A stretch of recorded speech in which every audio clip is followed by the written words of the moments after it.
Nous voici prêts pour la troisième étude intitulée « La vraie repentance ». Aujourd'hui, ce sera l'occasion d'étudier un thème très important dans la foi chrétienne. Pourquoi? Parce que certaines personnes pensent être enfants de Dieu alors qu'elles ne sont pas passées par une vraie repentance. Et ça pose un vrai souci dans l'Église. Parce que des personnes qui ne sont pas vraiment repenties ne sont pas réellement nées de nouveau. Et lorsqu'on n'est pas totalement réellement né de nouveau, ou bien qu'on est mal né, vous me direz, mais qu'est-ce que c'est que cette histoire? Oui, vous savez que vous pouvez avoir des malformations à la naissance. Ça existe pour les bébés, mais ça existe si ça existe sur le plan naturel, ça existe aussi sur le plan spirituel. Personnellement, j'ai connu une mauvaise naissance. La toute première fois que l'évangile m'a été prêché, c'était en région parisienne, le prédicateur m'avait prêché uniquement Jésus-Christ, mort sur la croix. Mais il n'a jamais fait mention du fait que nous devions abandonner notre vie de péché, faire un choix de suivre Jésus. Et ça a été quelque chose de terrible. Parce que j'ai reçu Jésus avec beaucoup de joie, mais sans avoir le désir de changer de vie. Ce n'est que, et d'ailleurs, honnêtement, j'ai dû tenir quelques semaines, pas plus, et je suis retourné dans ce qu'on appelle le monde. Ce n'est que quelques mois plus tard où, à une autre invitation, j'ai reçu un message qui était plus conforme à la parole de Dieu, où il a été question du péché, de l'enfer, et il a été question de se repentir de ses péchés. Et il n'y a que là que j'ai connu ce qu'on appelle des larmes de repentance et où j'ai vraiment reçu Jésus-Christ comme Seigneur et Sauveur. Qu'est-ce que je suis en train de dire? Je suis en train de dire que c'est très important de savoir comment vous vous êtes approché de Dieu ou comment vous avez reçu le Seigneur Jésus. Parce que si votre repentance a été rapide ou a été un peu bâclée, il y a de fortes chances que ça produise pas un fruit, mais des œuvres qui ne soient pas correctes dans la vie chrétienne. C'est la raison pour laquelle il n'est jamais trop tard de revenir sur ce sujet, pas seulement pour les nouveaux convertis, mais pour ceux mêmes qui sont convertis depuis des années. C'est très important d'examiner ce thème. Alors, que va-t-on dire sur ce thème? La première chose, c'est qu'il est très important d'examiner le message de l'Évangile qui nous est prêché, qui nous a été prêché lorsqu'on a reçu Jésus. L'annonce de l'Évangile. Je voudrais que nous regardions déjà le modèle que nous montre la Bible, car la Bible est très claire en la matière. Que nous dit la parole de Dieu? Premièrement, le tout premier à prêcher dans le désert s'appelle Jean-Baptiste. Et Jean-Baptiste, qui est un prophète de l'Ancien Testament, il est dit dans Matthieu chapitre 3, versets 1 à 2, « En ce temps-là parut Jean-Baptiste, prêchant dans le désert de Judée, il disait « Repentez-vous, car le royaume des cieux est proche. » Jean désirait préparer le cœur de ses concitoyens à recevoir celui qui viendrait, c'est-à-dire Jésus. Et la première chose qui est très importante à entendre et à mettre en œuvre dans sa vie, c'est la repentance. Dans Luc chapitre 3, verset 3, toujours Jean-Baptiste, il alla dans tout le pays des environs du Jourdain, prêchant le baptême de repentance à cause du pardon des péchés. Alors certains me diront, oui, mais ça c'est Jean, c'est pas Jésus, etc. Ah, c'est pas Jésus. Regardons maintenant ce que disait Jésus lui-même. Dans Marc chapitre 1, verset 14, après que Jean eut été livré, Jésus alla dans la Galilée, prêchant l'évangile de Dieu. Il disait, « Le temps est accompli et le royaume de Dieu est proche. Repentez-vous et croyez à la bonne nouvelle. » Quel était le message de Jésus? Repentez-vous et croyez à la bonne nouvelle. Donc, il fallait, avant même que la foi ne puisse s'exécuter, il faut d'abord se retourner en soi-même pour se repentir. Si vous avez des doutes, regardez l'autre passage en Luc chapitre 24, verset 46. Et il leur dit, ainsi il est écrit que le Christ souffrirait et qu'il ressusciterait des morts le troisième jour et que la repentance et le pardon des péchés seraient prêchés en son nom à toutes les nations, à commencer par Jérusalem. Extraordinaire. Le message de Jésus, c'était que la repentance et le pardon des péchés seraient prêchés en son nom à toutes les nations. Donc la question est posée, qu'est-ce qui est prêché à toutes les nations actuellement dans le milieu chrétien? Est-ce la repentance et le pardon des péchés? J'en doute fort. Je voudrais un peu continuer parce que non seulement Jésus a prêché la repentance, mais l'Église est née avec le message de la repentance. Dans Marc chapitre 6, verset 7, il est dit alors Jésus appela les 12. Il appela les 12 et il commença à les envoyer 2 à 2. Et au verset 12, ils partirent et ils prêchèrent quoi? La repentance. Le message que Jésus voulait que ses disciples prêchent lorsqu'ils sont partis en mission, c'est le message de la repentance. Dans Actes chapitre 3, verset 19, l'apôtre Pierre va proclamer un discours extraordinaire. Et il va terminer par dire à ses concitoyens, « Repentez-vous donc et convertissez-vous. » 2 actions. Bon, je vous ai suffisamment déjà dit dans les 2 premières vidéos. « Repentez-vous donc et convertissez-vous pour que vos péchés soient effacés. » L'évangile est un évangile de repentance. Regardez encore ce que Pierre disait, écrivait dans 2 Pierre chapitre 3 verset 9. Il écrit « Le Seigneur ne tarde pas dans l'accomplissement de la promesse, comme quelques-uns le croient, mais il use de patience envers vous, ne voulant pas qu'aucun périsse, mais voulant quoi? Que tous arrivent à la repentance. » Donc dans le cœur de Pierre, l'important c'est que les non-croyants arrive à la repentance. C'est le message principal. On continue. Vous me direz, oui, mais le théologien Paul, l'apôtre Paul, qu'a-t-il prêché? Eh bien, regardez en Acte 17, verset 30. Dieu, sans tenir compte des temps d'ignorance, annonce maintenant à tous les hommes, en tout lieu, qu'ils ont à se repentir, parce qu'il a fixé un jour où il jugera le monde selon la justice par l'homme qu'il a désigné. Mes amis, la repentance, c'est quelque chose d'extraordinaire et c'est nécessaire.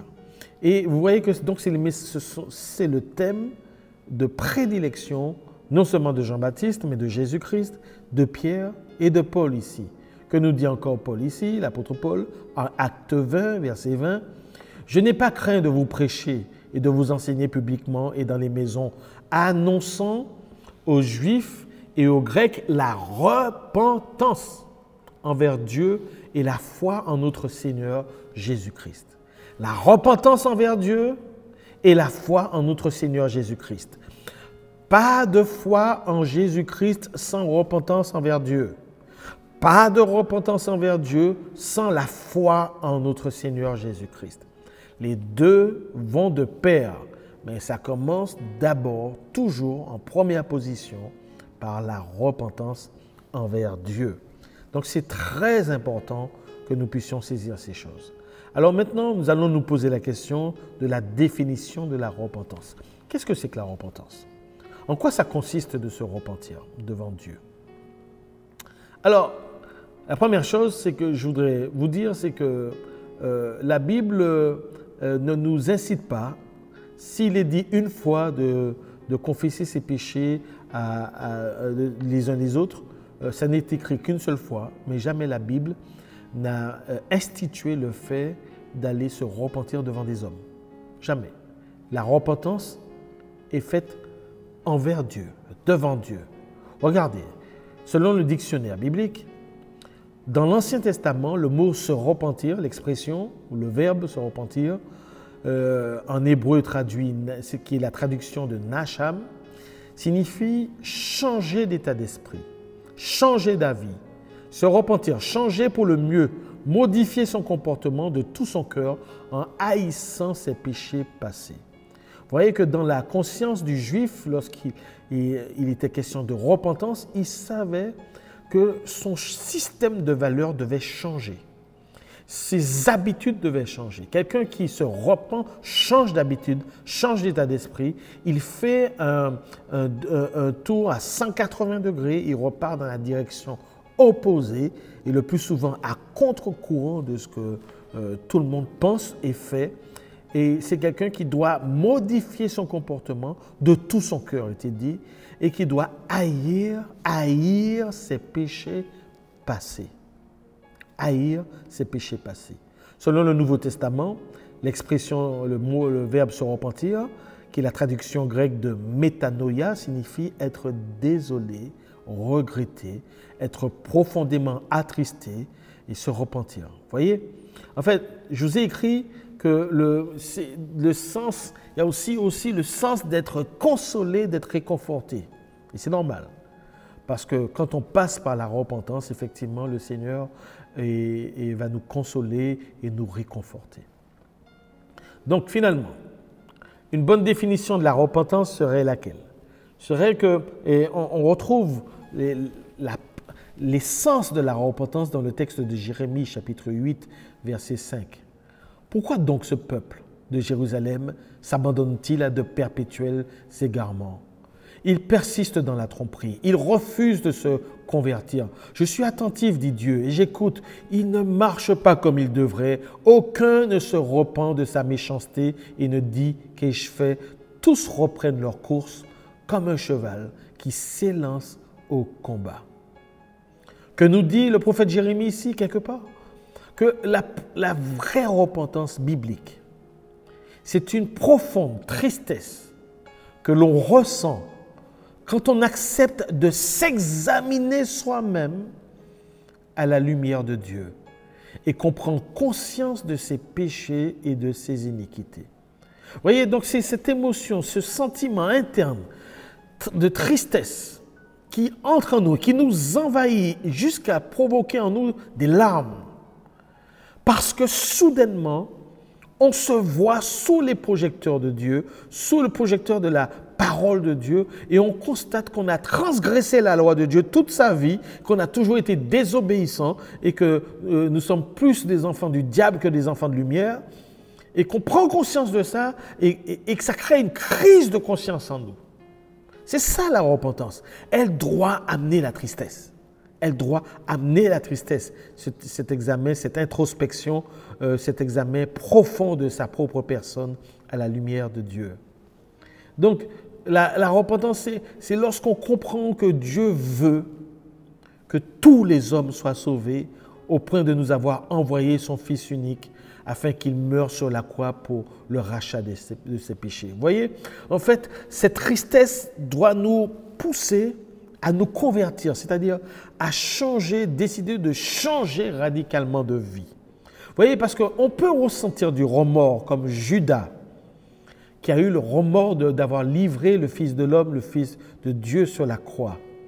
Mais il y a une différence entre le fait d'avoir des remords et le fait de se repentir. En fait, dans le repentir, il y a du remords.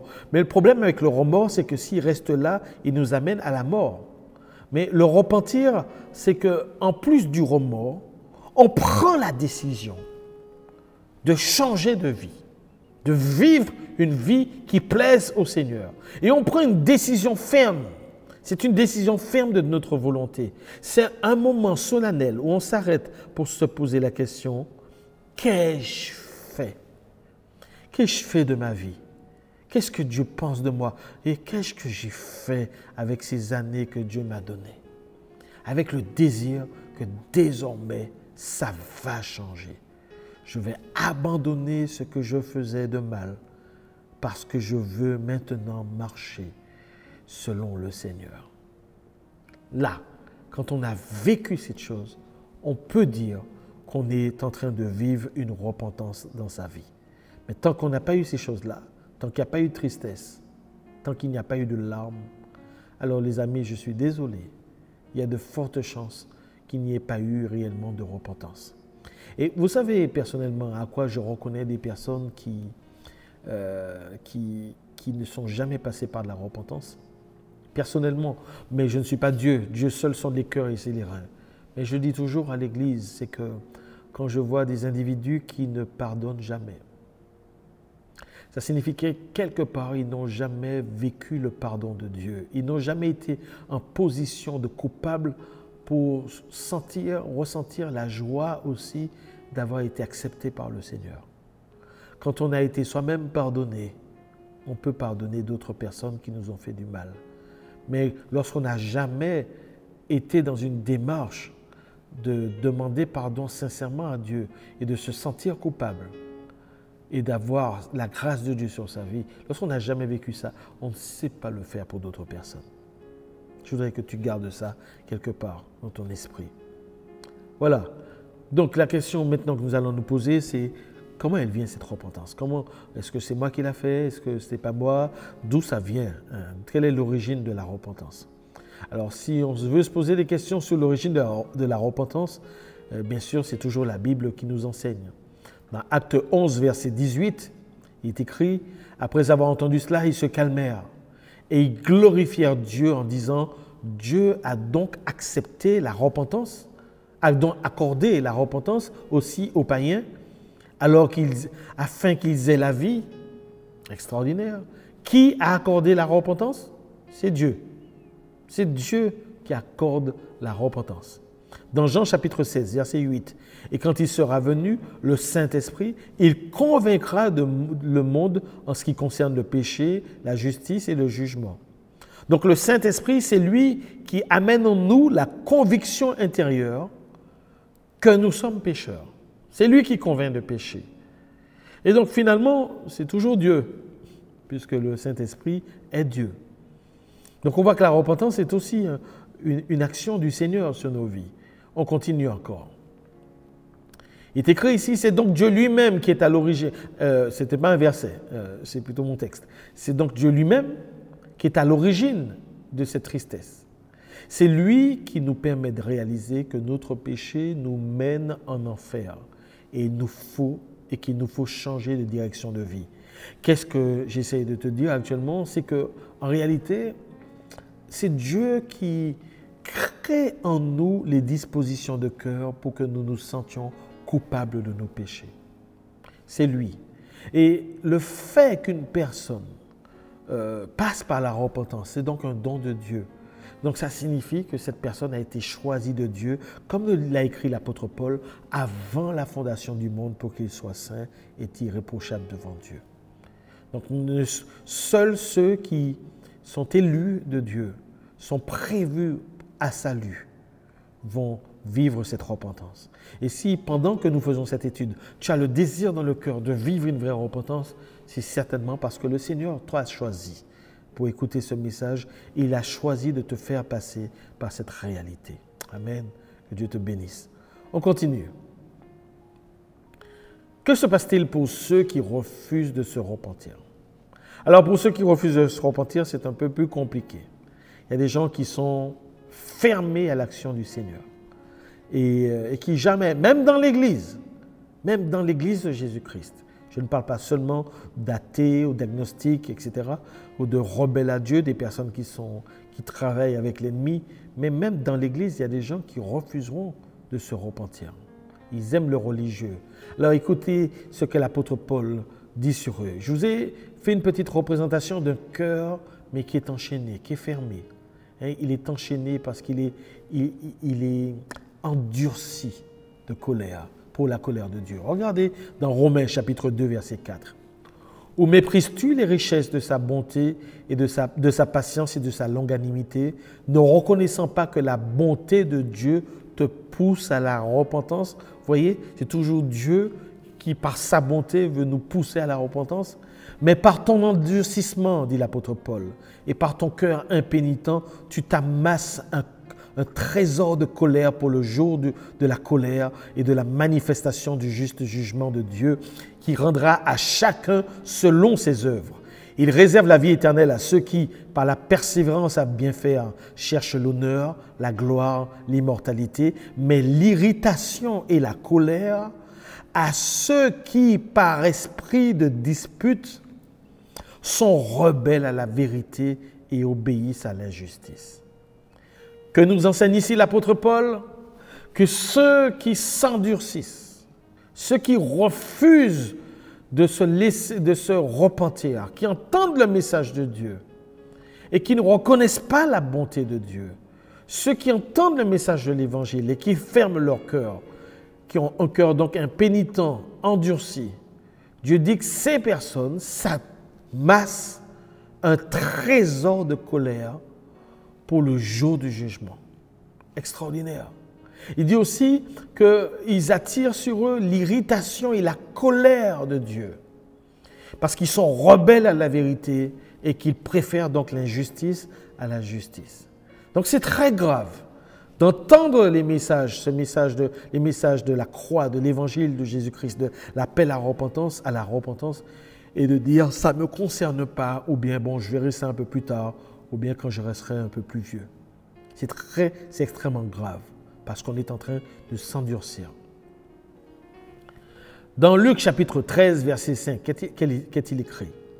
Non, je vous le dis, c'est Jésus qui parle, mais si vous ne vous repentez, vous périrez tous également. Voyez? La repentance nous amène à la foi et qui nous permet de recevoir le cadeau gratuit de Jésus. Jésus est mort en portant sur sa vie la condamnation que nous méritions. Mais si nous refusons de recevoir Jésus, et si nous refusons déjà dans un premier temps de nous repentir, alors ce que Jésus a fait pour nous à la croix ne marchera pas. Et donc nous devons rendre compte nous-mêmes de nos péchés. Et donc nous finirons par périr en enfer. Et donc vous voyez à quel point la repentance est la porte d'entrée au salut. C'est très important. Dans 1 Jean chapitre 1 verset 8, il est écrit « Si nous disons que nous n'avons pas de péché, nous nous séduisons nous-mêmes et la vérité n'est point en nous. Si nous disons que nous n'avons pas péché, nous le faisons menteur et sa parole n'est point en nous. » Vous voyez, le verset 8 et le verset 10 parlent de personnes qui disent qu'ils n'ont pas besoin de se repentir parce qu'ils n'ont pas de péché.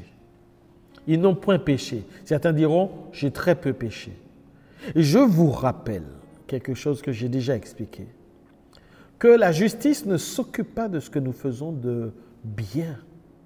Tu as beau aider des amis, tu as beau ne pas faire ceci, ne pas tuer, de ne pas mentir, etc. Tu peux avoir une très bonne éducation.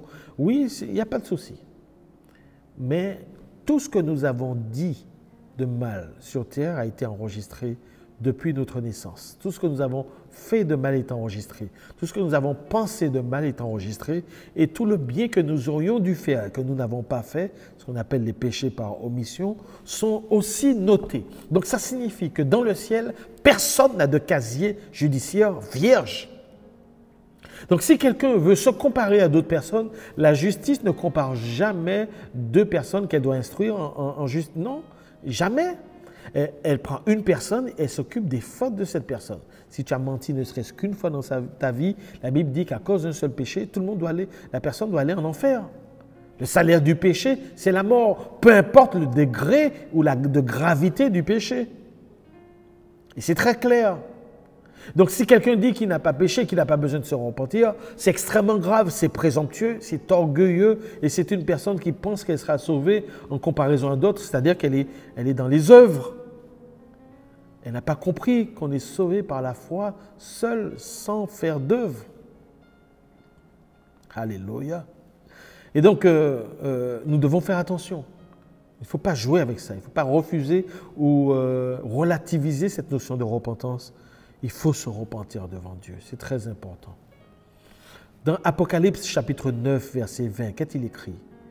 Les autres hommes qui ne furent pas tués par ces fléaux ne se repentirent pas des œuvres de leurs mains.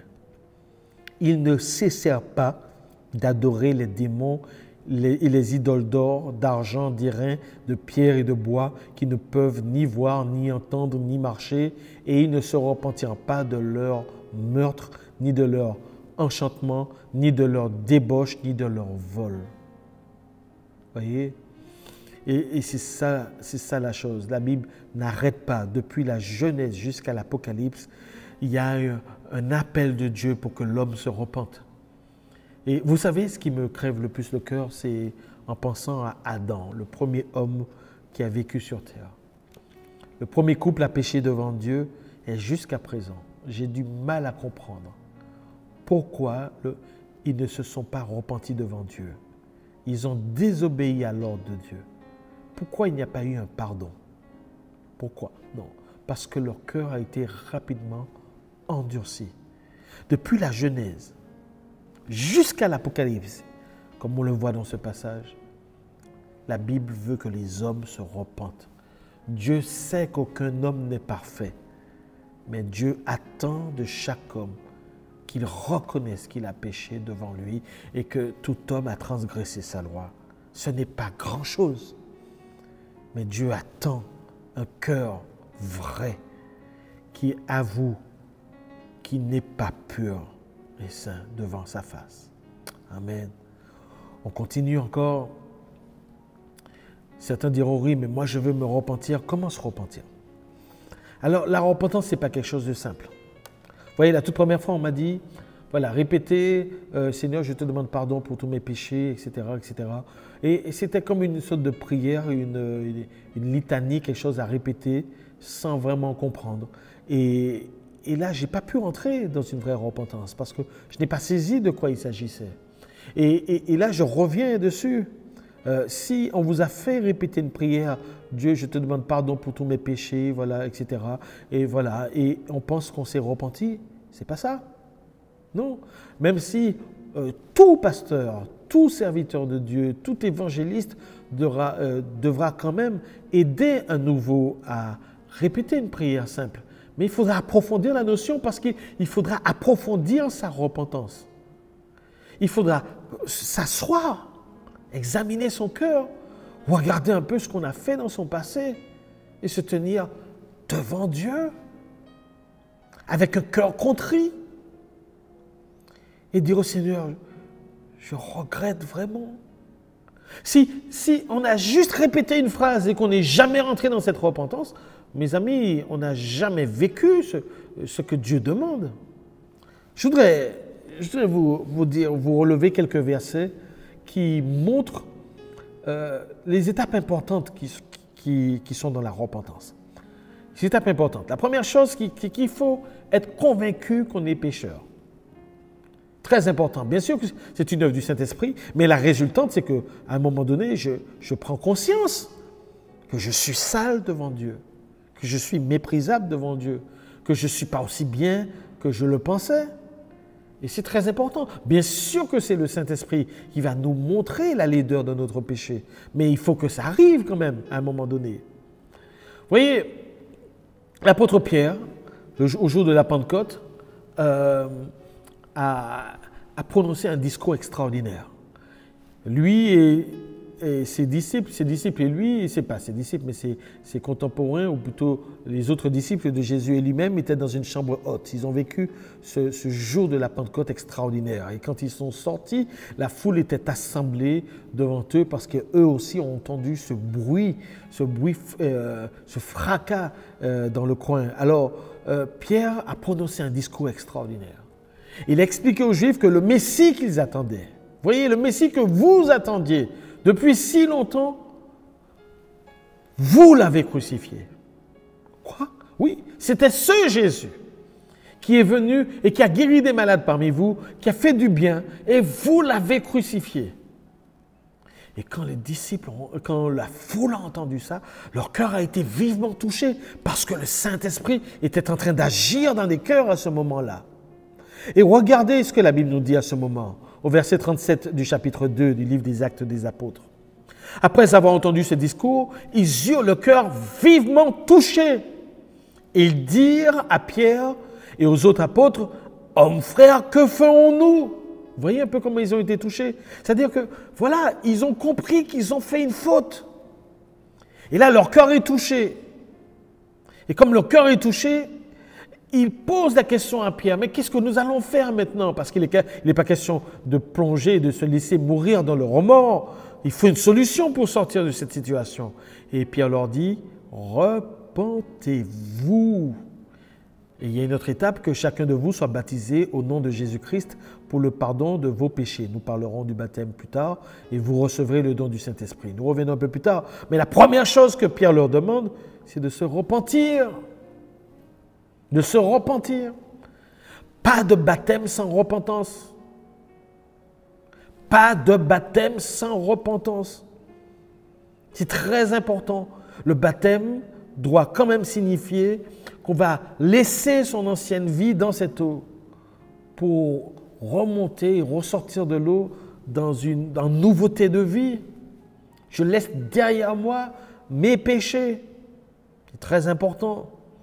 Et donc, si on n'a jamais regretté, à quoi ça sert de se faire baptiser si on veut continuer à vivre nos vies comme avant? Ça n'a pas de sens. Et vous voyez, c'est pour ça que j'ai beaucoup de mal avec les personnes qui baptisent aujourd'hui des frères et sœurs sans les préparer. Pourquoi? Parce qu'ils disent, oui, mais dans la Bible, on baptisait tout de suite les personnes. Et je voudrais m'inscrire en faux contre ces choses. Oui, dans la Bible, on baptisait les gens tout de suite, c'est vrai. Mais qui baptisait-on? N'est-ce pas les Juifs? N'est-ce pas des personnes qui avaient un arrière-plan biblique? Le Juif, depuis sa naissance, est instruit de la voix du Seigneur. Il sait qui est Yahvé. Il sait qui est Dieu. Il connaît, il a la crainte de Dieu. Il sait que Dieu est saint et que Dieu est pur et que Dieu est vérité. Et donc, il y a un arrière-plan qui fait que le Juif sait déjà quelque chose du caractère de Dieu. Tout ce qu'il ne savait pas, c'est que Dieu avait un fils. Il n'avait pas encore compris que dans le livre de Daniel, il y avait un fils de l'homme à côté de l'Ancien des jours et qu'il n'avait pas encore saisi. Mais le Juif savait qu'il y avait un Messie qui devait venir. Donc, j'ai envie de dire, sur le plan de la connaissance, le Juif a déjà 80% de la connaissance. L'Ancien Testament que nous avons est l'Ancien Testament des Juifs, celui qu'ils lisent depuis petit et qu'ils étudient. Donc, il n'y a pas de souci au niveau des Juifs. Le souci, ce sont les païens. Nous, qui sommes issus de nations païennes et qui abandonnons une ancienne pratique pour venir à Dieu, au Dieu de la Bible. De quoi s'agit-il? Des fois, dans nos religions ou dans nos pseudo-religions chrétiennes, nous n'avons aucun mal à aller au carnaval et tout en se disant chrétien, et de chanter et s'habiller en rouge comme des diables et en se disant chrétien. On n'a pas de mal à se lâcher dans la sensualité, dans des boîtes de nuit ou dans des soirées, etc. Vous savez, les chrétiens des premiers temps étaient persécutés parce qu'ils ne participaient pas à tout ce qui était mondain, parce qu'ils voyaient la marque de l'ennemi et du péché. Donc, ils abandonnaient ces choses. Ils n'allaient pas voir au Colisée, etc. D'ailleurs, au Colisée à Rome, c'était des chrétiens à une certaine époque qu'on brûlait vifs et qui faisaient le spectacle de ces gens. Donc, les chrétiens ont toujours eu une vie sobre et en vivant à contre-courant de la société. Vous voyez? Et quand vous êtes dans une religion ou que vous êtes dans un pseudo-christianisme où vous pouvez faire tout ce que fait tout le monde, alors vous avez besoin d'apprendre qui est le Dieu de la Bible. Vous avez besoin de remettre tout à zéro. Et donc, vous avez besoin d'être préparé pour ce baptême, pour savoir envers qui vous devez vous repentir et qui est Jésus-Christ en réalité. Et il n'est pas ce petit bonhomme qui est toujours dans cette crèche inoffensive et vulnérable. On doit apprendre ce que la Bible nous dit sur Jésus. Et c'est très important. Donc, vous voyez que tous les chrétiens qui sont d'origine païenne doivent être préparés pour le baptême. C'est très important. Voilà. Déjà, je vous signale que toutes les églises ne parlent même pas de repentance. Mais le texte biblique est clair. Et le véritable chrétien, c'est celui qui est en conformité avec la parole de Dieu. Amen. Donc, voilà. Ici, Pierre, pour lui, c'est très important. La première action, la première chose à faire pour le pardon de nos péchés, c'est de se repentir. C'est de repentir. Regardez encore. Je voudrais vous lire 2 passages de l'apôtre Paul qui nous dit qu'il est très important d'être dans les mêmes dispositions que le public qui écoutait Paul tout à l'heure, et Pierre tout à l'heure, et qui disait « Que ferons-nous » Il faut être convaincu de son péché. Dans 2 Corinthiens 7, versets 9 à 10, il est écrit, l'apôtre Paul écrit « Je me réjouis à cette heure, non pas de ce que vous ayez été attristés, mais de ce que votre tristesse vous a porté à la repentance. Car vous avez été attristés selon Dieu, afin de ne pas recevoir de notre part aucun dommage. En effet, la tristesse selon Dieu produit une repentance à salut, dont on ne se repent jamais, tandis que la tristesse du monde produit la mort. » Regardez le corollaire dans 2 Corinthiens chapitre 7, verset 9. « Je me réjouis à cette heure, non pas de ce que vous ayez été attristés, mais de ce que votre tristesse vous a porté à la repentance. » Extraordinaire. Vous voyez que pas de repentance sans tristesse. Et j'ai même envie de dire pas de tristesse sans larmes. Sans larmes, en tout cas des larmes intérieures si elles ne sont pas extérieures. Mais il faut être bouleversé. Si vous n'avez pas connu cette vraie tristesse que produit l'esprit, vous n'êtes pas né de nouveau. Certains disent oui, mais il y a plusieurs façons de naître de nouveau. Non, non, non, non, non. Il n'y a qu'une seule façon de naître naturellement. Il n'y a qu'une seule façon de naître de nouveau. Jésus a dit, ce qui est né de la chair est chair et ce qui est né de l'esprit est esprit. D'accord? C'est très important. Votre repentance doit vous amener, il y a une tristesse qui amène à la repentance. Donc il y a une notion d'affect, de sentiment et d'émotion, de tristesse qui seront là lorsqu'on se repent, parce qu'on est convaincu de son état de péché devant Dieu. Quelle est la deuxième chose? On vient de voir que la toute première chose qui est importante, c'est qu'il faut être touché dans son cœur, convaincu de son péché et être dégoûté de ce qu'on a fait, de ce qu'on est, de pouvoir dire « Qu'est-ce que j'ai fait? Qu'est-ce que j'ai fait? Oh !» Et de voir à quel point on peut être insouciant devant le Seigneur. Que Dieu, depuis notre naissance, nous regarde. Il faut qu'une honte se mette en place. En plus d'un mépris pour sa propre personne. Je n'ai pas dit que c'est quelque chose qui va durer longtemps, mais il faut passer par cette phase. Il faut passer par cette phase. J'ai envie de dire qu'il faut qu'une ancienne nature en nous puisse mourir pour qu'une nouvelle nature puisse naître. L'autre phase importante, en plus de la confession, d'être convaincu, c'est la confession des péchés. Mes amis, c'est très important. La Bible nous parle d'un récit qu'il faut que vous lisiez absolument.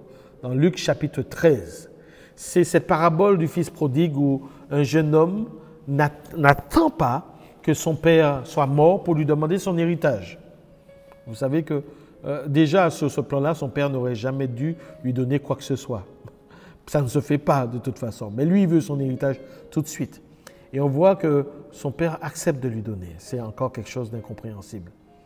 Mais son père va le laisser récupérer cet argent parce que ce jeune homme va partir très loin pour dilapider tout ce qu'il a dans la débauche, etc. Tout ce qui l'intéresse, c'est de l'hédonisme, c'est-à-dire essayer de se faire plaisir, d'abonder à tous ses plaisirs, d'obéir à la dictature de ses sens en réalité. Alors, il va arriver à un point où il n'aura plus d'argent. Et n'ayant plus d'argent, il devra travailler et il trouve un petit emploi, un petit job pour garder un troupeau de cochons, en fait, de porcs. Et il voit qu'il doit nourrir des porcs, mettre des carouges dans les mangeoires du porc, et il n'a même pas le droit de manger ce que mangent les porcs. C'est-à-dire qu'il est plus bas qu'un animal. Et il est plus bas que le porc en particulier, qui n'est pas un animal qui force le respect. Et quand il voit qu'il est tombé au plus bas de l'espèce, non seulement humaine, mais de l'espèce animale. Et quand il arrive là, alors il va rentrer dans son cœur. Il rentre dans son cœur et il décide et il réalise ce qu'il a fait. C'était la première phase. Il comprend qu'il a péché contre Dieu et contre son Père. D'ailleurs, il a attiré une certaine honte sur sa famille parce que cela ne se fait pas. Cela ne se fait pas dans ces sociétés patriarcales. Alors, la Bible nous dit au verset 13 qu'il va rentrer en lui-même. Étant rentré en lui-même, il dit combien d'ouvriers chez mon Père ont du pain en abondance et moi, je meurs de faim. Alors, il prend une décision. Je me lèverai. J'irai vers mon Père et je lui dirai, mon Père, j'ai péché contre le ciel et contre toi. Je ne suis pas digne d'être appelé ton fils. Traite-moi comme l'un de tes ouvriers. J'aime beaucoup ce passage, énormément. Pourquoi? Parce que sa prière va dénoter, c'est une prière qui n'exige pas quoi que ce soit, mais c'est une prière d'humilité. Premièrement, il va confesser son péché. Il a décidé de confesser son péché à son Père. Et c'est très important. Père, j'ai mal fait. Je n'aurais pas dû faire. Je te demande sincèrement pardon. J'ai péché non seulement contre Dieu, c'est-à-dire contre le ciel, c'est-à-dire contre Dieu, et contre toi. Je ne suis plus digne d'être appelé ton fils. Vous voyez, ça me rappelle aussi le roi de Ninive, lorsque Jonas est envoyé pour annoncer une parole de jugement contre la ville de Ninive. Et le roi va publier un jeûne collectif, général, et même les animaux, ils sont compris. Et il va dire à un moment donné, si je me rappelle, il dit peut-être que Dieu nous épargnera. Quelque chose qui ressemble à ça. C'est-à-dire, voilà, c'est-à-dire qu'on se repent, mais on n'exige pas le pardon de Dieu. Beaucoup de chrétiens, quand ils disent « Bon, Seigneur, je te demande pardon parce que j'ai fait ceci, cela et cela », on est dans un ton tellement habituel, tellement banal, qu'on s'auto-convainc que parce qu'on a demandé pardon, qu'automatiquement Dieu doit nous pardonner. Il faut qu'on fasse attention avec cette attitude. Lorsqu'on confesse ses péchés à Dieu, on avoue ses transgressions avec un cœur humble. On demande à Dieu de nous faire grâce. De nous faire grâce. Parce qu'il n'est pas obligé de nous faire grâce. Vous voyez? Et j'y tiens. La sincérité de nos cœurs est importante. Donc, ce n'est pas une formule de confesser ses péchés. C'est d'être dans des dispositions d'humilité avec et dire à Dieu, d'avouer à Dieu ce qu'on a fait. Et ce jeune homme va le faire. Et je bénis le Seigneur parce qu'il a dit à son père, traite-moi comme l'un de tes ouvriers. Donc, il est OK pour abandonner son statut de fils. La Bible nous parle de notre homme qui a eu besoin de confesser son péché. C'est le roi David. Alors, vous savez un peu l'histoire pour quelques-uns d'entre vous, c'est que David n'est pas allé en guerre. Il y a une des guerres où David n'y était pas et il a laissé son armée toute seule. Et alors qu'il se promenait dans sa cour royale, voilà, depuis l'extérieur, il voit en contrebas une femme nue en train de prendre son bain. Et il a fait appeler. Il a fait appeler et il va avoir un rapport avec elle et la renvoyer. Et c'est intéressant parce que il a abusé de son pouvoir, bien sûr. Il a abusé de son autorité. Et écoutez, quand nous parlons de ça, il faut être vraiment très humble. Hein. David a été un homme selon le cœur de Dieu. Et vraiment, mais il n'y a aucun homme selon le cœur de Dieu dans la Bible qui n'ait fait des erreurs. Donc, faisons attention lorsque nous étudions ces choses à ne pas juger tout de suite le roi. Hein. Mais voilà, alors il a renvoyé cette femme et il apprend quelques jours plus tard qu'elle est tombée enceinte. Et ça peut vous faire rire, mais je vois quand même comment c'est difficile des fois pour certains couples d'avoir un enfant du premier coup. Vous comprenez de quoi je parle. Et David, voilà, une seule fois. Et ça a suffi. Je crois que la main de Dieu est derrière ça. Et on sent que David ne peut plus parler au Seigneur. Et nous qui sommes enfants de Dieu, nous comprenons ça lorsque nous fautons, notre communion avec Dieu est rompue. Ce n'est pas que nous avons perdu notre statut d'enfant de Dieu, c'est qu'on a honte. On ne se sent pas digne de nous approcher de lui parce que nous savons que nous sommes sales.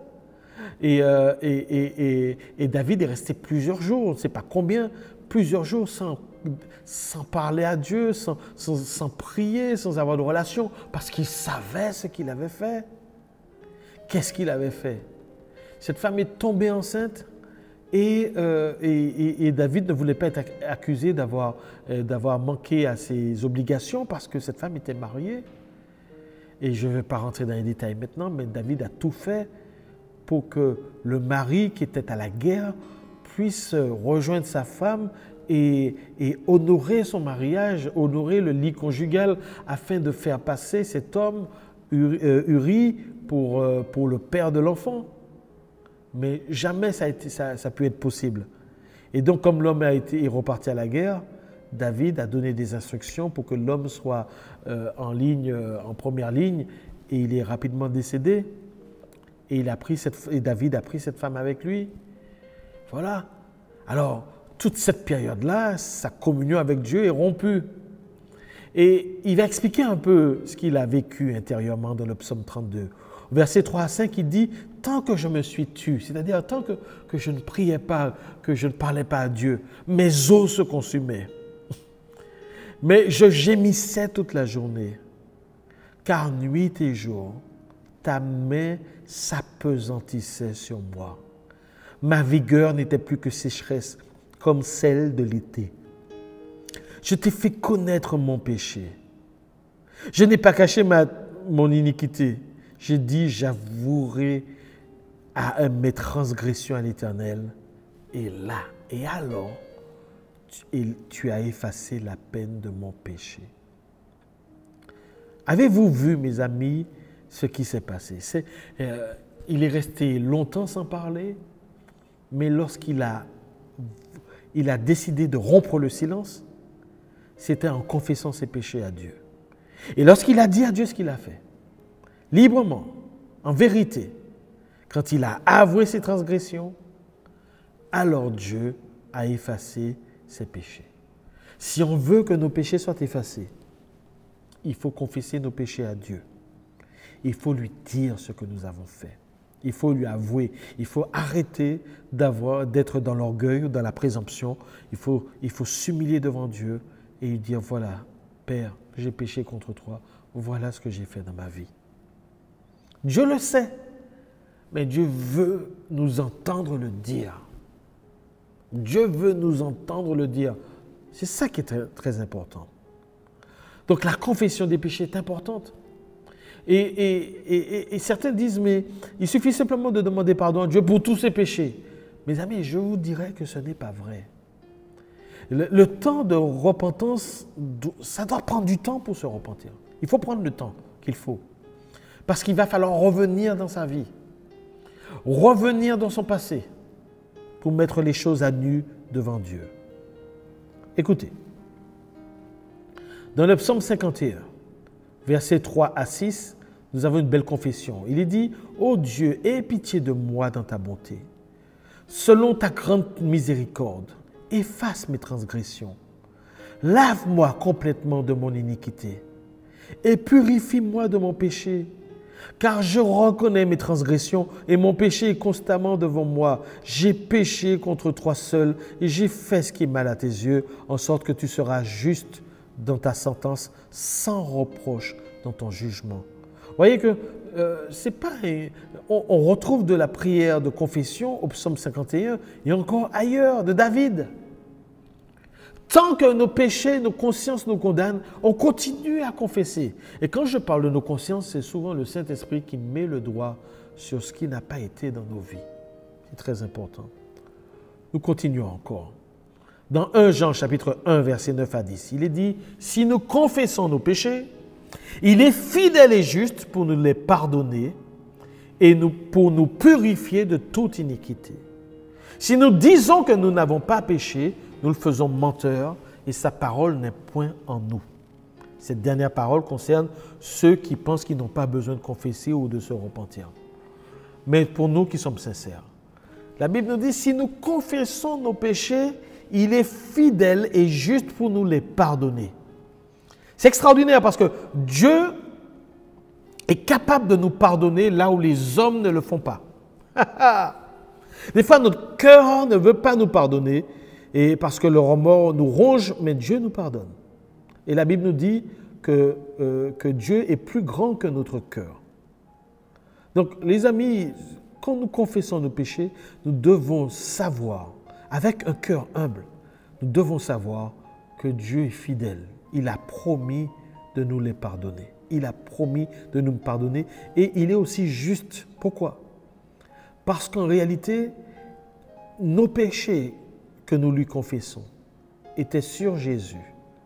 Et Jésus a déjà reçu la punition que méritent nos péchés. Et donc Dieu n'a aucune raison maintenant de garder le péché et d'en vouloir à ceux qui se sont unis avec Jésus.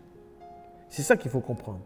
Parce que la loi de Dieu a déjà été satisfaite par la mort expiatoire de Jésus sur la croix.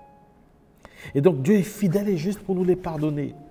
Mais la Bible nous dit qu'il n'y a pas seulement le pardon, par la confession, par la repentance, Dieu nous purifie de toute iniquité. Il nous purifie de ce que nous sommes en train de confesser.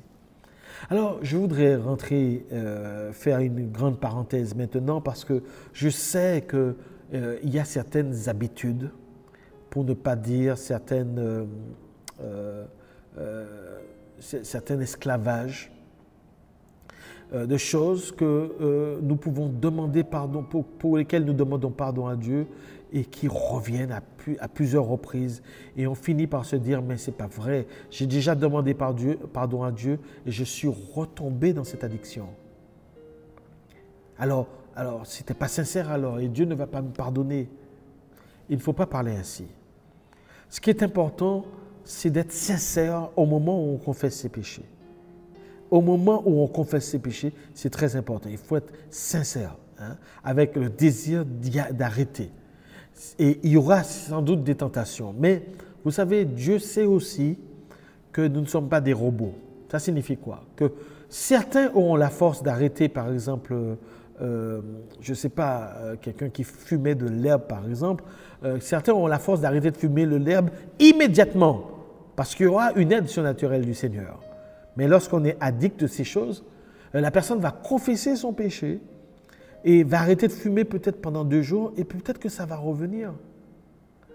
Et on risque d'avoir Satan qui va nous accuser pour dire, tu vois que tu es un hypocrite, tu as confessé son péché et tu es retombé dans ton péché. Je voudrais vous dire que la Bible nous dit que le juste tombera 7 fois et l'Éternel l'en relève toujours. C'est-à-dire que Dieu sait qu'il y a des problèmes qui nous tiendront, qui résisteront un peu plus encore en termes de purification. Il le sait. L'important, c'est quoi? L'important, c'est que chaque fois, il faudra reconfesser, tout en étant sincère, avec le désir d'arrêter définitivement. Il faudra reconfesser. Et ce qui risque de se passer, c'est que l'espace entre les moments où on chute va augmenter. Vous verrez que si tu chutais 3 fois par jour, peut-être que là, tu vas chuter 1 fois par jour. Et que là où tu chutais 1 fois par jour, peut-être que tu arrêteras de chuter, tu chuteras 1 fois, 1 jour sur 2, et après 1 jour sur 4, et après tu chuteras 1 fois par semaine, et après tu chuteras 1 fois par mois, et peut-être qu'après tu chuteras 1 fois par trimestre, parce que Dieu est en train de te purifier. Donc il ne faut pas arrêter de confesser son péché, tout en étant sincère, et ne pas jouer à ceux qui se disent « bon, je demande pardon, mais je sais que je vais continuer ». Ce n'est pas la même chose. Autre chose, une autre image que je voulais vous donner, elle ne vient pas de moi, mais d'un serviteur qui nous avait porté ici à l'église cette image, un serviteur d'Afrique du Sud. Il disait que la confession, c'est comme lorsque on est dans une situation où dans notre dos, il y aurait planté dans notre dos le bout du fil de la canne à pêche. En fait, l'image globale, c'est que Satan tiendrait une canne à pêche, même peut-être plusieurs cannes à pêche, et au bout de l'hameçon serait planté dans le dos du chrétien. Et quand les chrétiens ne confessent pas leurs péchés, les chrétiens qui sont légers avec leurs péchés, ce qui se passe, c'est que Satan déroule la canne à pêche pour laisser le fil se détendre et s'allonger. Donc, ça ne lui pose aucun souci que quelqu'un puisse donner sa vie au Seigneur, se faire baptiser, et puis qu'à un moment précis, ça peut être même un serviteur de Dieu, à un moment précis, il tend sa canne à pêche et fait à nouveau tomber cet homme par ce péché. Parce qu'il y aurait, dans notre dos ce qu'il faudrait pour permettre à l'hameçon de s'accrocher dans notre dos. C'est ça l'idée. Et l'idée, c'est que quand on confesse ses péchés à Dieu, les hameçons de l'ennemi ne peuvent pas nous retenir au niveau de notre dos. Ils ne peuvent pas s'accrocher. Parce que Dieu est en train de laver notre vie. Et c'est ça l'idée. C'est-à-dire que, et c'est pour ça que c'est très important de revenir sur tous ces péchés. C'est important de faire une introspection générale et de revenir de plus à tendre enfance pour se souvenir de tout ce que nous avons fait de mal. Si jamais, lorsque nous étions enfants, nous étions insolents envers nos parents, même si ça fait 40 ans, même si ça fait 60 ans, eh bien, il ne faut pas hésiter à venir voir ses parents et à leur dire, écoutez, maman, papa, tu te rappelles quand j'étais petit et que je te disais ceci, cela? Vraiment, je te demande pardon d'avoir été comme ça, d'avoir dit toutes ces choses. Waouh! Alors les parents vont peut-être prendre ça à la légère s'ils ne sont pas enfants de Dieu. Mais si vous faites ça sincèrement, ça signifie que l'ennemi n'a plus droit à ces choses sur vos vies. Si vous pouvez vous rappeler toutes les fois où vous avez eu des rapports sexuels avec des personnes dans des conditions autres que le mariage,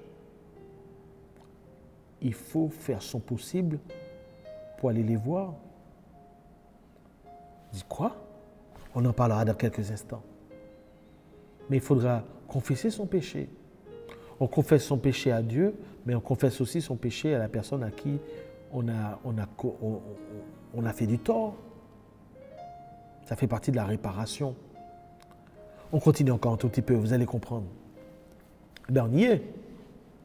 La première chose, c'était se laisser toucher, être convaincu de péché, se voir dans cet état de misérabilité, c'est de voir qu'on est pécheur devant Dieu. Deuxièmement, nous venons de voir, il faudra confesser le péché, les péchés que nous avons commis dans notre vie. La troisième chose, c'est qu'il faudra abandonner ce péché. Il faudra les abandonner.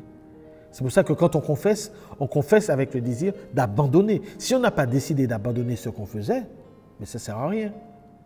Il y a quelques chrétiens qui ne vont jamais à l'église le vendredi soir. Pourquoi? Sur toute la surface du globe. Pourquoi? Parce que le vendredi soir, ils sont en boîte de nuit. On les voit le dimanche, ils prient, ils font tout, mais ils sont en boîte de nuit. Pourquoi? Parce qu'ils n'ont jamais confessé leur ancienne vie. Ils n'ont jamais confessé. Donc ils se pensent chrétiens, mais ils ne sont pas nés de nouveau. Parce que quand on confesse son péché, on le confesse dans le but d'abandonner, d'arrêter avec ces choses. Et là, on n'est pas dans une addiction, on est dans une transgression, dans une désobéissance. Ce n'est pas la même chose. Donc, abandonner et réparer ses fautes. C'est ce dont nous allons parler maintenant. Il faut abandonner, mais réparer ses fautes autant que possible. Parce que ce n'est pas toujours possible, mais autant que possible. Dans Luc chapitre 3, versets 7 à 8, il disait donc à ceux qui venaient en foule pour être baptisés par lui, « Race de vipères, qui vous a appris à fuir la colère à venir? Produisez donc des fruits dignes de la repentance. » De quoi s'agit-il ici? De Jean-Baptiste. On revient avec notre prophète. Les gens venaient se faire baptiser, mais certains venaient, surtout les pharisiens, venaient parce que la foule se faisait baptiser en masse et qui voulaient bien paraître aux yeux de la foule. Et donc, ils décidaient de se faire baptiser comme si le baptême était simplement un rite, un rituel, un formalisme, quelque chose qu'il fallait faire. Non, non, non, non, non. Le baptême, il y a bien une œuvre pour le baptême, mais il doit être accompagné d'un sens. Sinon, sinon c'est un bain.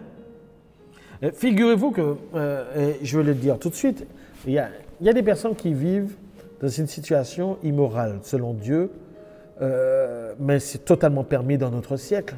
Ça s'appelle le fait de vivre maritalement.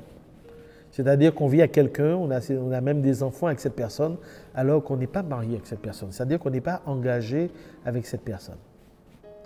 Or, vous savez comment la Bible appelle deux personnes qui sont en relation hors du cadre du mariage? La Bible appelle ça la fornication.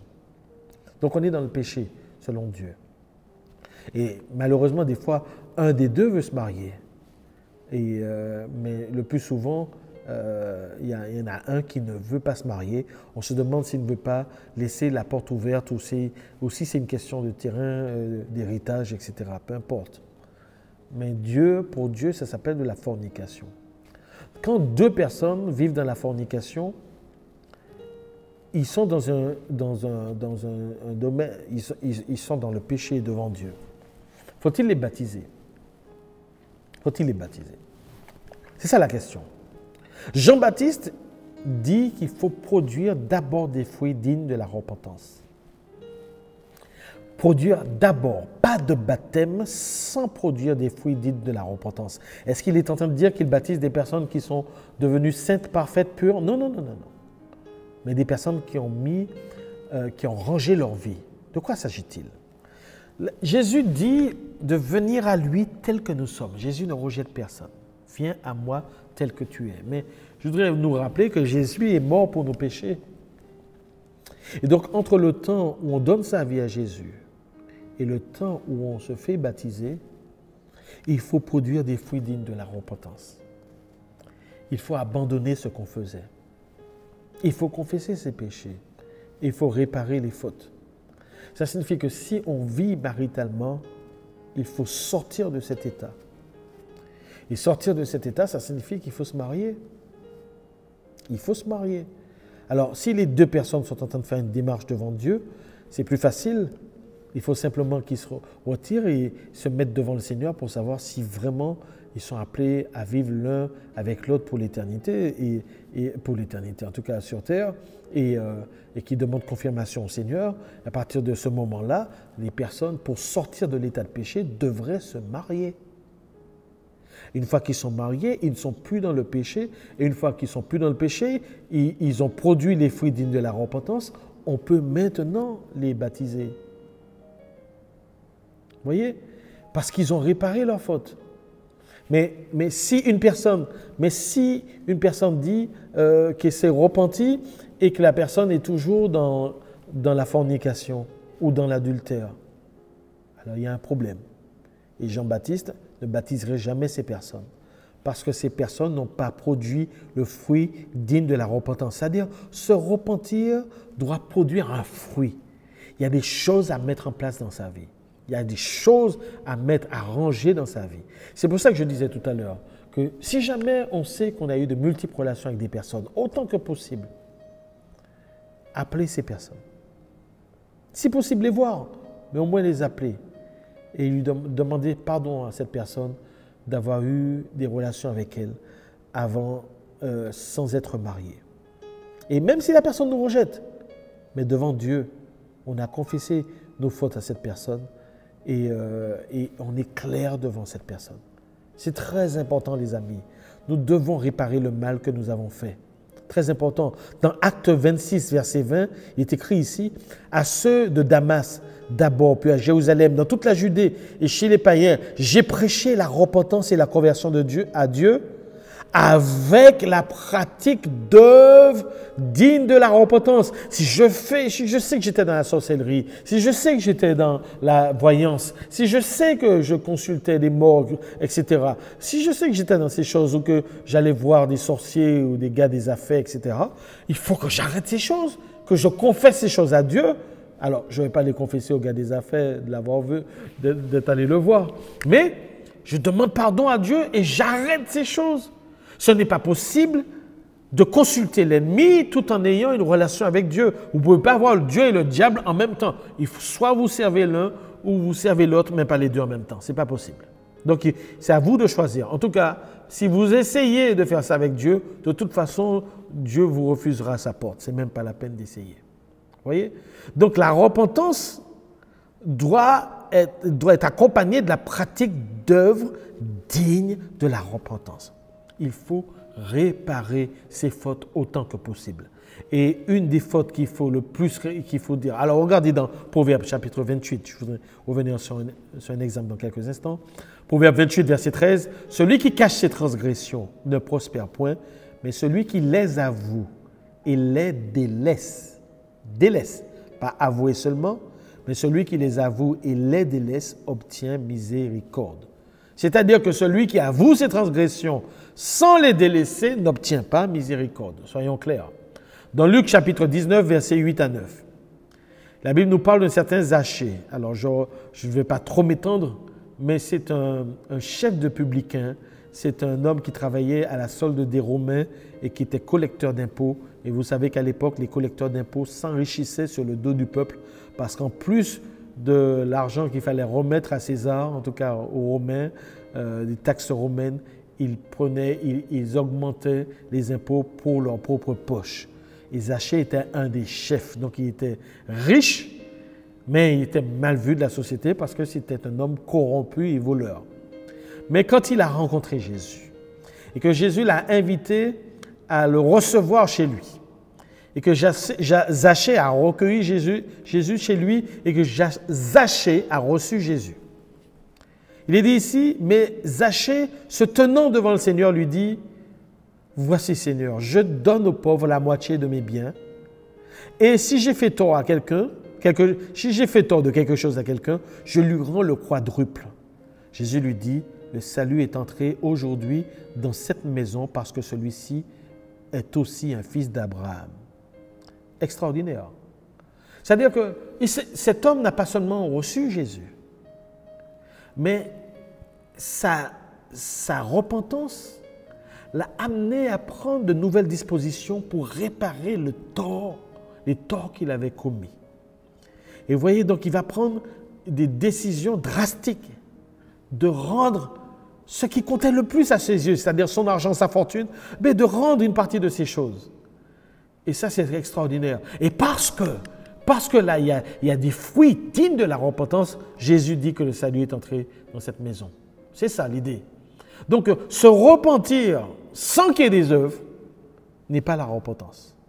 Se repentir sans produire des fruits dignes de la repentance, ce n'est pas la repentance. On doit être convaincu de son péché, premièrement. Deuxièmement, on doit confesser son péché à Dieu, confesser son péché à ceux qu'on a peut-être volés ou ceux avec qui nous avons eu des relations iniques. Et ensuite, abandonner ce péché et réparer le tort qu'on a commis. C'est très important. S'il n'y a pas ces 4 étapes, nous ne sommes pas dans la repentance. Nous ne sommes pas dans la repentance. C'est la raison pour laquelle je voudrais vous dire que une des premières choses que Dieu va vous demander, c'est de demander pardon à vos parents, ou toutes les fois où vous les avez désobéis, ou vous leur avez, fait ressentir de la tristesse à votre égard.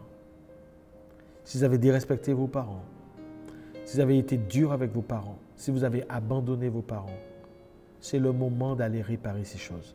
Si vous avez des enfants que vous avez laissés, que vous avez abandonnés à leur maman, par exemple, pour certains pères, ou à leur père, par exemple, je parle ici à certaines mères, vous devez réparer votre faute.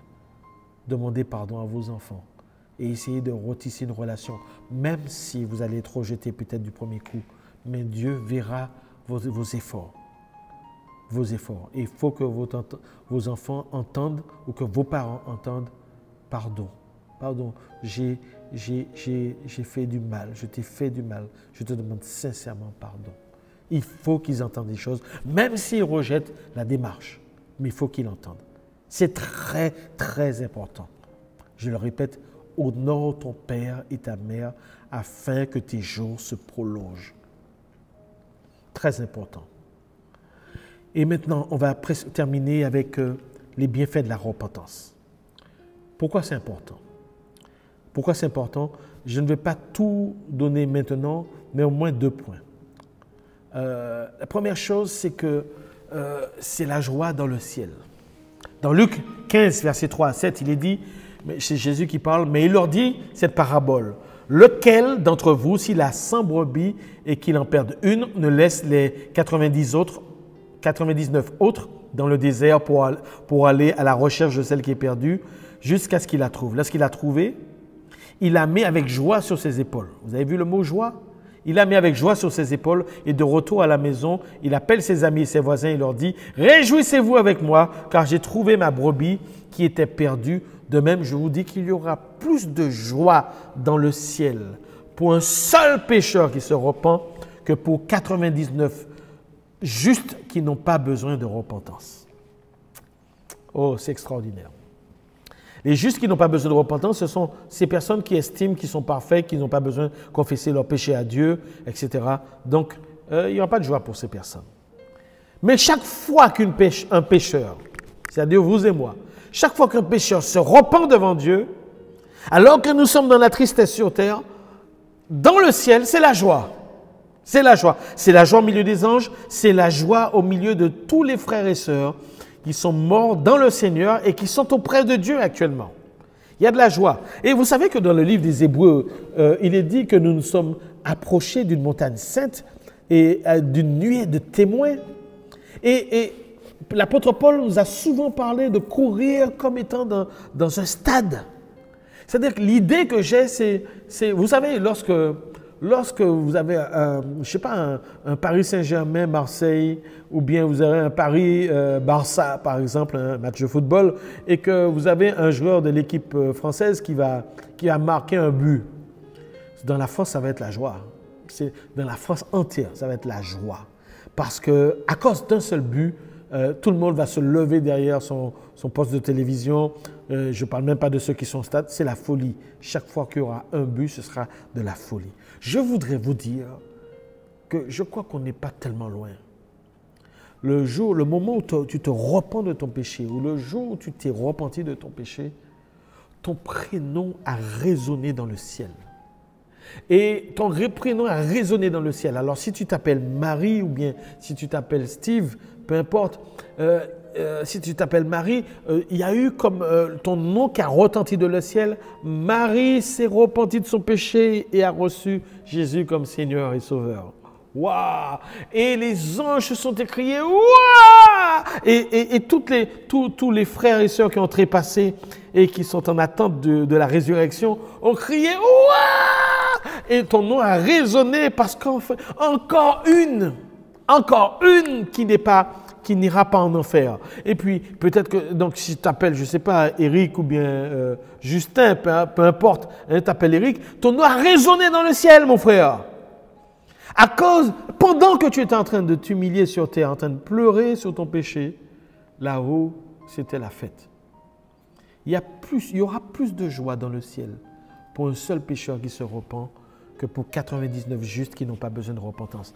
C'est-à-dire que nous n'avons pas une idée à quel point le ciel et la terre sont interconnectés et que ce qui se passe sur terre a aussi une incidence sur ce qui se passe dans le ciel. Extraordinaire. Tu vois? Donc, non seulement Dieu pardonne ton péché, mais tu provoques de la joie dans le ciel quand tu fais ça. Le jour où tu te repens sincèrement. Et je terminais avec ce point. C'est le pardon de tes péchés. Parce que c'est le moment où tes péchés sont effacés, où Dieu aussi te justifie. Tout ça, ça se passe en même temps. Dans Luc chapitre 18, versets 13 à 14, il s'agit de deux hommes que tu vois sur la petite image. Celui qui est plus au fond de l'image, en arrière-plan, qui baisse la tête, c'est un publicain. Mais celui qui est devant, c'est un pharisien. Et ce sont deux hommes différents. J'ai parlé des publicains tout à l'heure, les collecteurs d'impôts qui sont mal vus parce que ce sont des voleurs, etc. Ce sont des truandeurs, ce sont des gens corrompus qui lèvent l'impôt injustement sur le peuple. Et devant, on a le pharisien. Le pharisien, c'est celui qui a la loi, qui connaît la parole de Dieu, qui est un religieux, qui donne sa dîme, qui prie 3 fois par jour et qui est pieux. Et c'est un homme respecté, qui connaît la Bible et qui l'enseigne. Et la Bible nous parle de deux hommes qui sont venus au temple et le premier était fier de lui. Et il a prié la tête haute. Et je te remercie Dieu quelque part, d'être supérieur et je ne suis pas comme ce publicain-là qui est là derrière, à côté de moi. Extraordinaire. Mais la Bible nous parle ici je prie le passage de l'attitude du publicain. La Bible nous dit, le publicain se tenant à distance, n'osait même pas lever les yeux au ciel, mais il se frappait la poitrine en disant, ô Dieu, sois apaisé envers moi qui suis un pécheur. Alors Jésus, après avoir raconté cette histoire, nous dit, je vous le dis, celui-ci descendit dans sa maison justifié plutôt que l'autre. Car quiconque s'élève sera abaissé et celui qui s'abaisse sera élevé. Oh! Mes amis, c'est ce dont je parlais tout à l'heure. Ceux qui sont fiers d'eux, même en demandant pardon, celui qui s'élève sera abaissé. Il faut, comme ce publicain, reconnaître son état de péché devant Dieu. Ne même pas oser lever les yeux dans cette circonstance de confession de péché, de confession des péchés, de conviction de péché. Dans cette circonstance, on ne se sent pas digne de nous adresser au Seigneur. L'homme se frappe la poitrine et il demande à Dieu grâce, sois apaisé envers moi. Seigneur, détourne ta colère de moi parce que je suis un pécheur. Il reconnaît son état de péché. Il reconnaît son état de péché alors que l'autre est fier. Voyez? Et Jésus nous dit, c'est dans cette attitude que nous devons confesser nos péchés au Seigneur. Ce n'est pas quelque chose qui se fait en un flash, en une fraction de seconde. C'est un moment où on réfléchit sur la suite de sa vie et qu'on prend une décision avec le Seigneur. Et on reconnaît les erreurs qu'on a commises devant Dieu. Et Dieu nous promet, peu importe les fautes que nous avons faites, si nous avons tué les gens, Dieu nous pardonnera ce péché. Si nous avons commis l'adultère, Dieu nous pardonnera ce péché. Peu importe les erreurs que nous avons faites, Dieu effacera nos péchés. Dieu effacera nos péchés de sa liste de péchés. Il rendra notre casier judiciaire vierge parce qu'il va ainsi nous connecter avec ce qui s'est passé à la croix de Jésus-Christ. Voyez, l'homme descendit dans sa maison justifié. Le mot justifié signifie ici déclaré juste. Pas rendu juste, mais déclaré juste. C'est-à-dire qu'on sait que cet homme n'est pas juste, mais Dieu le déclare juste à ses yeux. Dieu le déclare juste à ses yeux. Et c'est ce qui est le plus important, c'est le regard de Dieu sur nous. Et si Dieu nous justifie, qui nous condamnera, dit le Seigneur. Si Dieu nous justifie, si Dieu nous pardonne, qui accusera les élus de Dieu, dit la Bible. Amen. Alors, ma conclusion. Sans la repentance, et même sans la vraie repentance, nos péchés ne sont pas effacés. C'est par la repentance et la foi en Jésus-Christ que nos péchés sont pardonnés. Ça ouvre la voie à la conversion à Dieu, à la nouvelle naissance et à la vie éternelle. Et tout ça en une fraction de seconde. La vraie repentance nous amène à haïr l'iniquité et le péché tel généralisé dans nos sociétés actuelles. Et la vraie repentance va nous pousser à aimer la justice et la sainteté de Dieu. Je prie que tu fasses un point dans ta vie, que tu trouves un moyen de t'isoler. Et s'il le faut, prendre une feuille de papier ou un cahier de préférence. Un cahier que personne ne pourra lire, sur lequel tu vas noter tout ce que tu as pu faire de mal dans ta vie, aussi loin que ta mémoire va t'y amener et le Saint-Esprit va t'aider. Tout ce que tu as pu faire de mal, que tu puisses prendre le temps de repasser tout ce que tu as fait. Alors, ce n'est pas quelque chose qui va vous amener vers une dépression parce que ça se fait dans la présence du Seigneur. Et parce qu'on sait quelle étape va suivre. Mais prends le temps. Si tu dois écrire 10 pages, écris les 10 pages. Écris. Prends le temps de peser tout ce que tu as commis comme péché. Commence avec les plus graves selon toi et va jusqu'au plus léger. Une fois que tu auras bien rempli cette feuille ou ce cahier, place-toi devant le Seigneur et demande pardon à Dieu pour chacun de ses péchés. Demande-lui pardon pour chacun de ses péchés. Demande-lui pardon. Sincèrement, prends 1 heure, prends 2 heures. Avec le désir de dire, Seigneur, comme David a dit tout à l'heure, pardonne-moi. Lave-moi de mon iniquité. Lave-moi par le sang de Jésus. Purifie-moi de cette iniquité alors que je te le confesse, Seigneur. On demande pardon. On confesse à Dieu, Seigneur, j'ai fait ci. Je te demande sincèrement pardon. Je décide d'abandonner cela. Lave-moi, purifie-moi. Prends le temps. Si ça doit prendre quelques heures, fais-le. Trouve un moyen d'être seul à seul avec le Seigneur. Et quand tu auras fini ça, tu vas prendre ce cahier et tu vas te mettre quelque part où tu ne pourras pas être en danger et tu vas brûler ce cahier de péché en disant que ça, c'est mon passé. Maintenant, je rentre dans une vie nouvelle. Ça, c'est mon passé. Maintenant, le passé est passé.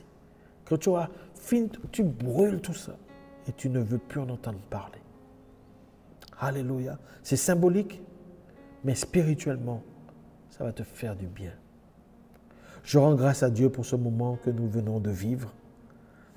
Et je bénis le Seigneur. Je prie Dieu qu'il puisse te conduire dans une vraie repentance. Je veux dire à ceux qui sont jeunes dans la foi que vous avez de la chance d'entendre ce message maintenant.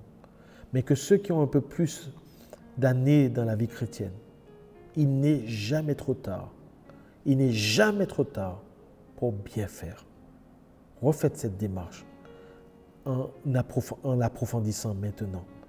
Et Dieu va vous bénir. Père, je te rends grâce pour cette étude. Je te rends grâce pour celui et celle qui la regarde en cet instant. Seigneur, étends ta main maintenant. Couvre mon frère. Couvre ma soeur du sang de l'agneau maintenant. Et aide cette personne, Seigneur. Maintenant, aide-la à rentrer dans une vraie repentance. Conduis-la dans toute la vérité par ton Saint-Esprit. Au nom de Jésus-Christ, ton Fils. Amen. Mon ami, à très bientôt pour l'étude suivante. Que Dieu te bénisse. Bye bye.